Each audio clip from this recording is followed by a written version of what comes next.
Okay. Hi. I think it's working. All right. Hi, Blue Community 10. It's so nice to see you. Well, even though I can't see you, I imagine that I'm seeing you, and that's keeping me going. All right, ELA 10.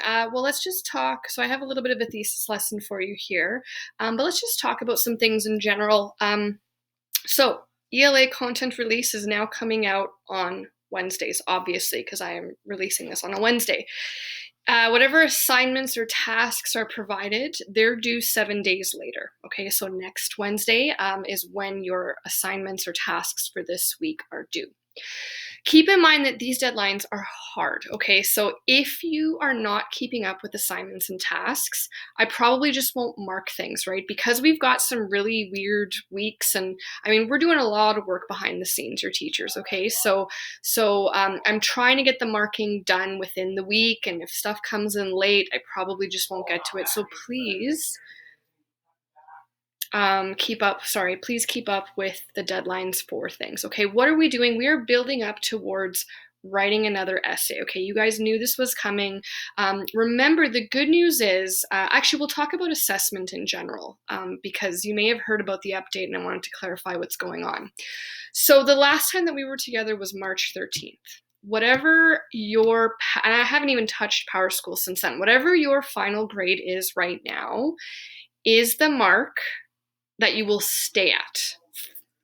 Now, your assignments and your tasks that you're working on can help to improve your grade. So, for example, the poetry assignment I haven't marked yet, but if I mark the poetry assignment and it brings your grade up from where it is right now, then your poetry assignment will be in Power School and you'll see a mark for it.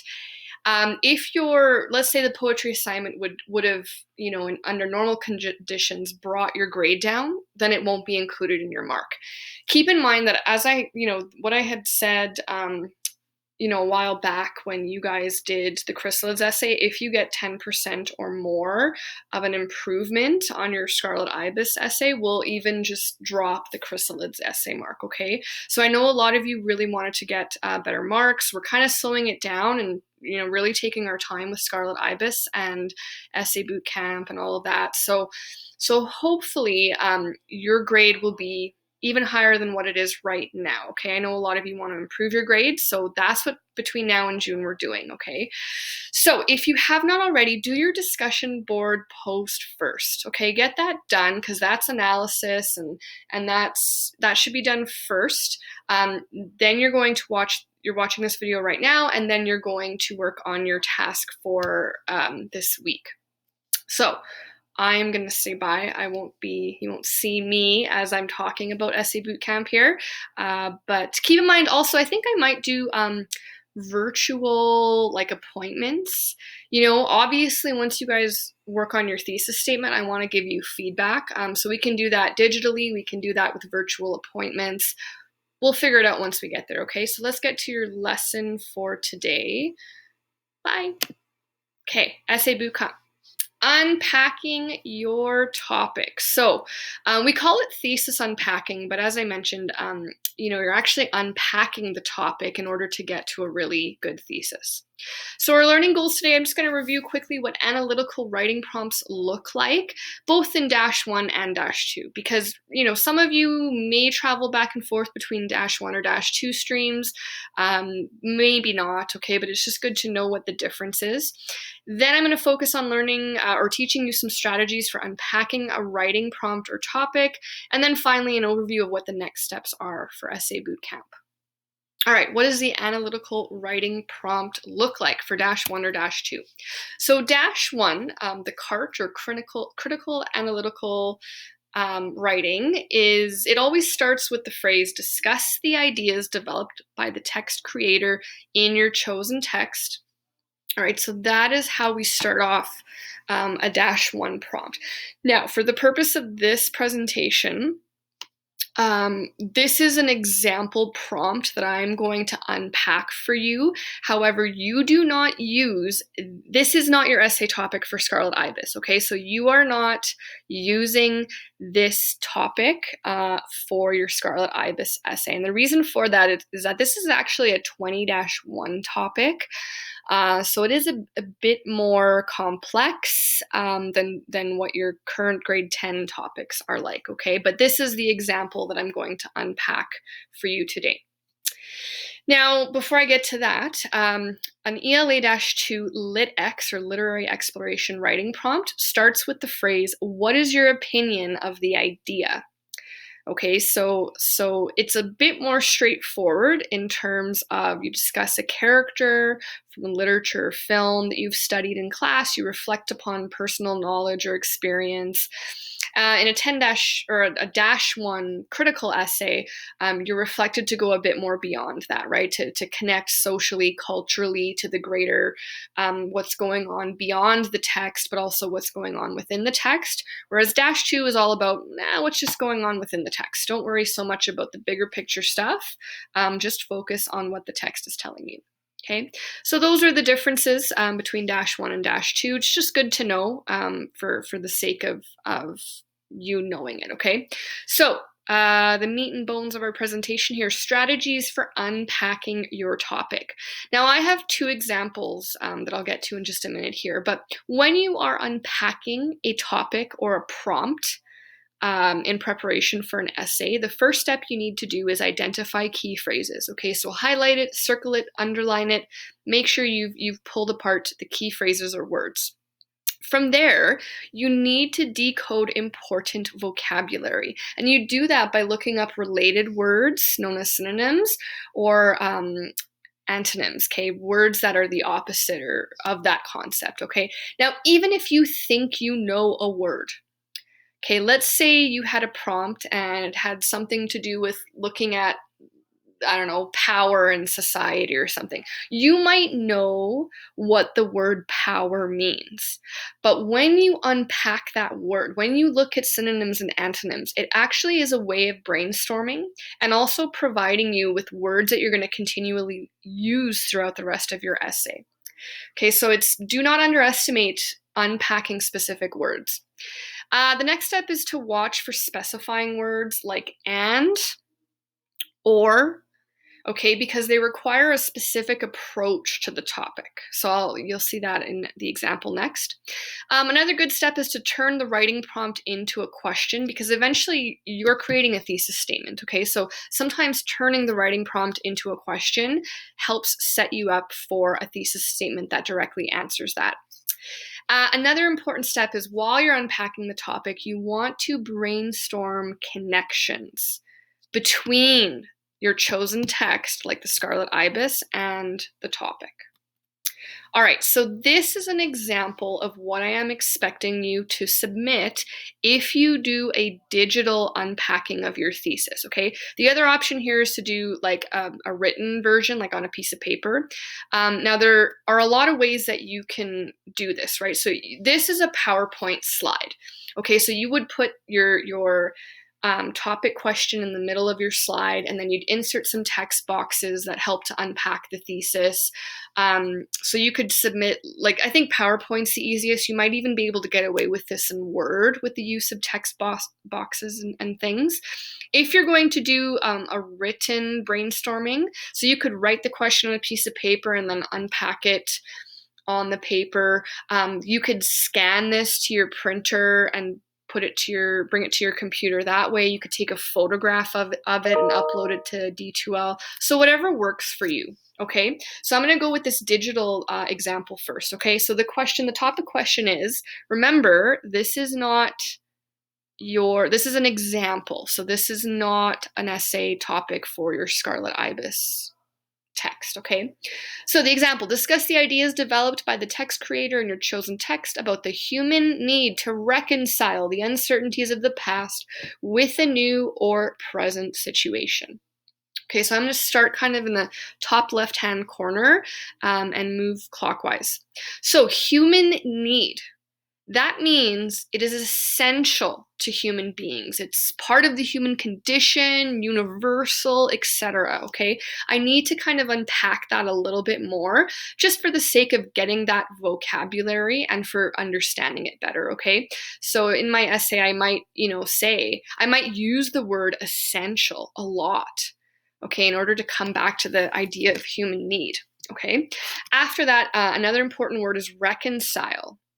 So if I go and look that up in the dictionary, again, I might already know what reconcile means loosely, but when I look up other words, the words that come up are resolve, rectify, settle, appease, bring to agreement, conform. Okay, so that helps me understand that concept a little bit more.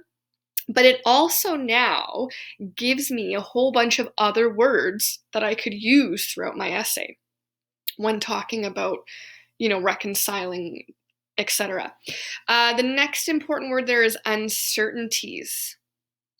Okay, so that includes fears, failures, insecurities, mysteries, ambiguities, doubts, confusions, resentment. Okay, and this is what a dictionary definition reveals when I look up this word and try to find synonyms.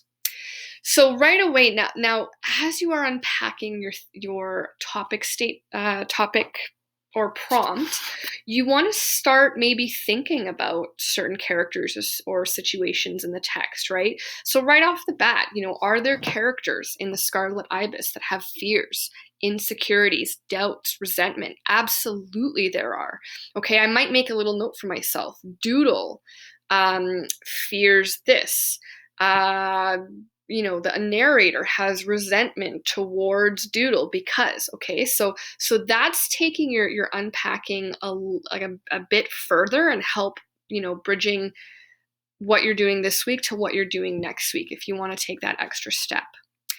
All right, so I know what reconcile means. I know what uncertainties mean. Now I need to start to put it together. Okay, so what is the text saying about the human need to reconcile the uncertainties of the past? Okay, so something in the past that caused uncertainty for an individual or society with a new or present situation. So a new situation means it just arose. A present situation means it's current.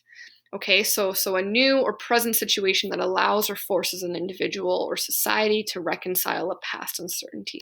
So as we put that all together, it starts to make more sense. Okay, this topic question is asking us to look about an essential need, okay, something that is part of the human condition, that allows us to maybe resolve something that was maybe unpleasant, like a failure or an insecurity or a doubt that happened in the past with how we feel now. Okay, so it really does come together, and this is your brainstorming. This is your brainstorming. This is your understanding of the topic. This provides you with the vocabulary that you need to use throughout the rest of your essay, right? We always have to keep coming back to our thesis. So instead of using the words reconcile and uncertainties all the time, well, now we're going to talk about, agreements, conformity, resolve, settling something. We're going to talk specifically about what the character's fears, failures, and insecurities are. Okay, and then we're going to talk about the past versus present. So there's sort of a digital or virtual example of what unpacking of the topic in preparation for a thesis statement looks like. So you're going to hand in something like this or something like this. Okay, so again, we have the question. I know it's on a whiteboard, but let's just say it was on a piece of paper.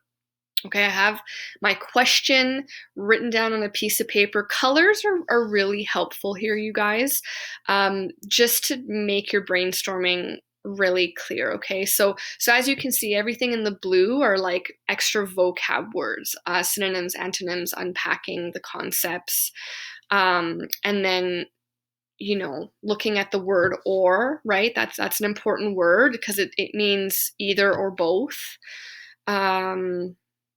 So whether, you do a digital or a paper copy and you upload it somehow to D12, doesn't matter. I just need you to submit this thesis or topic unpacking for both questions. Okay, both questions are going to do that. So the next couple steps, so after you've unpacked your topic, you can then, you've got your brainstorming. You might want to turn your prompt into a question just to help you prepare for thesis writing, okay? So your question here might be, how does the character or society demonstrate the human need to reconcile uncertainties of the past with a new or present situation? Or how does the character society reconcile past uncertainties with a new or present situation? All right, so brainstorm connections. So what I mean by this is, try to start to think about the text, right? All next week, you're just working on actually developing a thesis statement. But again, you can even start to do that now. If you feel like you've unpacked the topic and you're ready to take it a step further, here are 3 things you can do. So consider how you would use various characters to respond to the prompt. Okay, so I kind of talked a little bit about that as an example on the digital or virtual unpacking there, that slide. You can list supporting evidence and details that you could provide to back up your ideas, and list important quotes from the text that connect to the topic. Okay, so you can start to do that now. If you have extra time this week, if you want to help prepare for your thesis statement building next week, you can do that. Okay, so yeah, so the next step, let me exit out of here. The next step then really is your thesis statement, okay? All you need to submit for this week is your digital or virtual unpacking of the topic, what that looks like. That's all you're submitting, along with the discussion post, of course. And then next week, you just work on your thesis, okay? So, but of course, there will be some further instructions next week. So, best of luck. It was nice to connect, right? I miss you guys. So I really hope that you guys are all doing okay. If you need absolutely anything at all, please email me. Have fun unpacking your topic. Bye.